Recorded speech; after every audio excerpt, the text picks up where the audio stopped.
अगर हम बच्चों में रिफ्रैक्टिव एरर को आसान भाषा में समझाएं तो आप इस तरीके से समझ सकते हैं कि जैसे एक कैमरा होता है और उसमें हम फोकस करके एक फ़ोटो खींचते हैं, ऐसे ही हमारी आंखें एक कैमरे की तरह हैं जिसमें फोकस होकर के हमारी आंखें ऐसे बनी हैं कि उसमें फोकस होकर के जो इमेज हमारी रेटिना पे बनती है वो इमेज हमारी ऑप्टिक नर्व के द्वारा हमारे मस्तिष्क तक जाती है और वही हमारा दिमाग देखता है और वो हमारे देखने की पूरी क्षमता इस पूरी प्रक्रिया के द्वारा आती है। रिफ्रैक्टिव एरर में क्या होता है कि हम किसी भी वजह से अगर ये फोकस रेटिना के आगे हो जाए तो उसे निकट दृष्टि दोष कहेंगे और अगर पीछे हो जाए तो उसे दूर दृष्टि दोष कहेंगे। मुख्य तौर पे आपको हल्का धुंधला दिखाई देगा, इसे ही हम लोग दृष्टि दोष या रिफ्रैक्टिव एरर कहते हैं। भारत में आज की डेट में इसके बढ़ने का एक बहुत बड़ा प्रमुख कारण मोबाइल का इस्तेमाल है। जो हम छोटे छोटे बच्चों को उनके हाथ में हम मोबाइल पकड़ा देते हैं, हम काम कर रहे हैं, हम किसी वजह से बिजी हैं और बच्चे के हाथ में हमने मोबाइल पकड़ा दिया। ये रिसर्च के द्वारा पता चलता है कि अगर हम निकट का काम समय से पहले अपने बच्चों को देंगे तो हमारे बच्चों की आंखों में रिफ्रैक्टिव एरर का खतरा बहुत ज़्यादा बढ़ जाता है। दूसरा जो प्रमुख वजह है जो कोरोना के समय में हमें देखने को मिला है कि हम किसी भी वजह से हम अपने घरों से बाहर नहीं निकल पाए हैं। हमने अपने बच्चों को खेलने से और बाहर निकलने से प्रतिबंधित कर रखा है। इस वजह से वो अपने घरों में रह रहे हैं और दूर की दृष्टि का उपयोग नहीं कर रहे हैं। दूर की चीज़ें देखने से हमारे आँखों में रिफ्रैक्टिव एरर का खतरा कम होता है। खेल कूद से, बाहर के दौड़ने भागने से, धूप के एक्सपोजर से आँखों में रिफ्रैक्टिव एरर का खतरा कम होता है। अगर आपका बच्चा किसी भी वजह से आपसे ये कहता है, रोज़ ही इस चीज़ की कंप्लेन करता है कि मुझे अच्छा नहीं लग रहा है, मुझे देखने में दिक्कत हो रही है, उसकी आँखों से अगर पानी आ रहा है, रोज़ उसकी आँखें अगर आपको लाल मिल रही हैं, अगर वो भाग भाग करके टीवी देखने के लिए आगे जा रहा है, दूर की चीज़ें देखने या पढ़ने में उसे दिक्कत हो रही है, हफ्ते में 2 से 3 बार वो आपसे ये कहता है कि मुझे जो है सर दर्द हो रहा है, मुझे दिक्कत हो रही है, ये उन बच्चों के लिए है जो अपनी बात बता पाते हैं। जो हमारे बहुत छोटे बच्चे हैं वो अपने बारे में कुछ नहीं बता पाते। अगर वहाँ आपको ये लगता है कि मेरे बच्चों के आँख में पानी आ रहा है, ज़्यादा आ रहा है, या बच्चे की आंखें जो हैं हल्की तिरछी हो रही हैं, किसी भी चीज़ ये अगर आपको दिखता है तो तुरंत उसे एक नेत्र रोग विशेषज्ञ से उसका परीक्षण कराएं।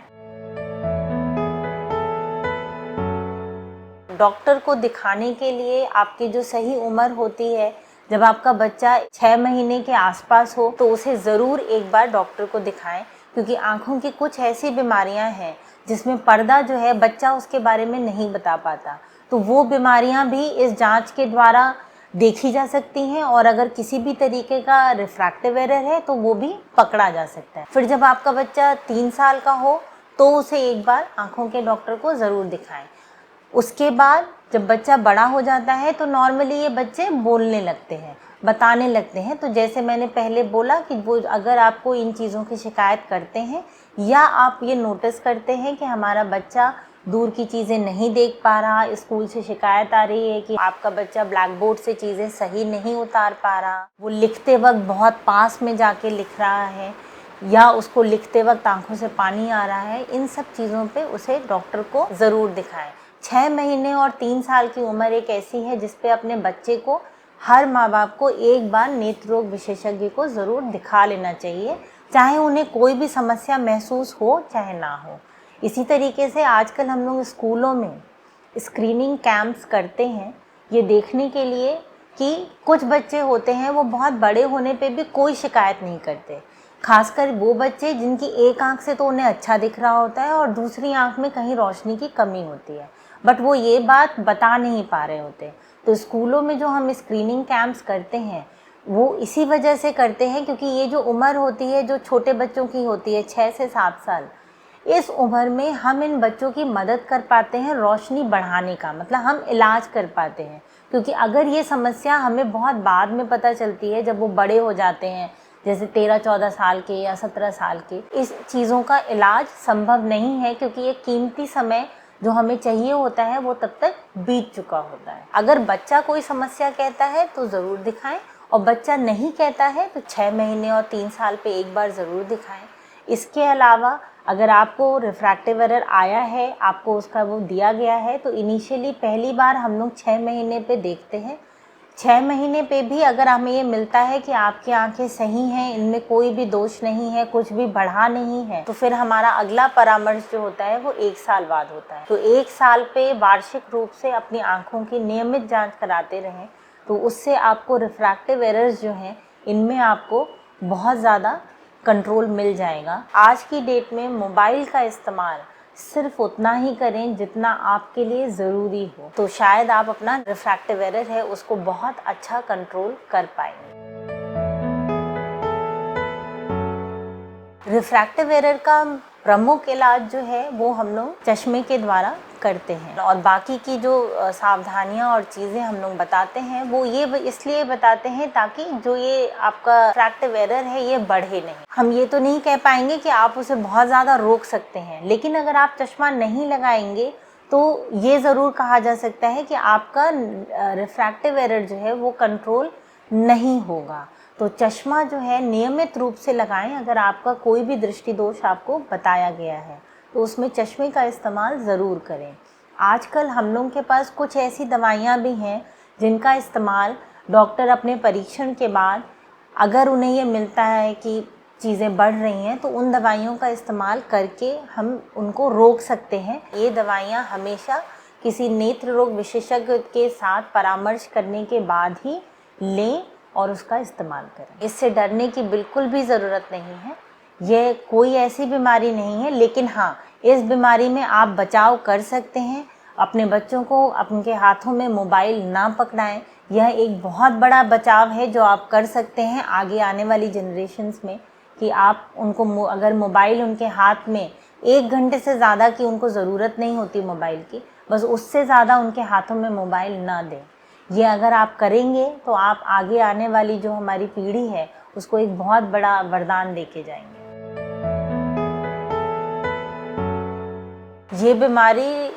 वयस्कों में भी पाई जा सकती है, और आज की डेट में जो लोग स्क्रीन का बहुत ज़्यादा इस्तेमाल करते हैं, हर वक्त पास की चीज़ करते रहते हैं, उनमें ये समस्या बड़े होने के बाद भी हमें मिलती रहती है। और जब आप एक उम्र पे पहुंचते हैं, जब हम 40 साल के आसपास पहुंचते हैं, तो एक तरीके का रिफ्रैक्टिव एरर जिसे हम प्रेसबायोपिया कहते हैं, जिसमें हमें पास का दिखना कम हो जाता है, ये आपकी उम्र की वजह से आता है। तो बड़ों में आपको ये 40 साल के आसपास आपको ये समस्या मिलेगी कि आपको आँखों में हल्का सा धुंधलापन, पास का देखने में धुंधलापन महसूस होने लगेगा। तो इन चीज़ों से परेशान ना हो, बस एक आसान सा परीक्षण, एक आसान सी जांच आपको इन सब कठिनाइयों से या आपके किसी भी भ्रम को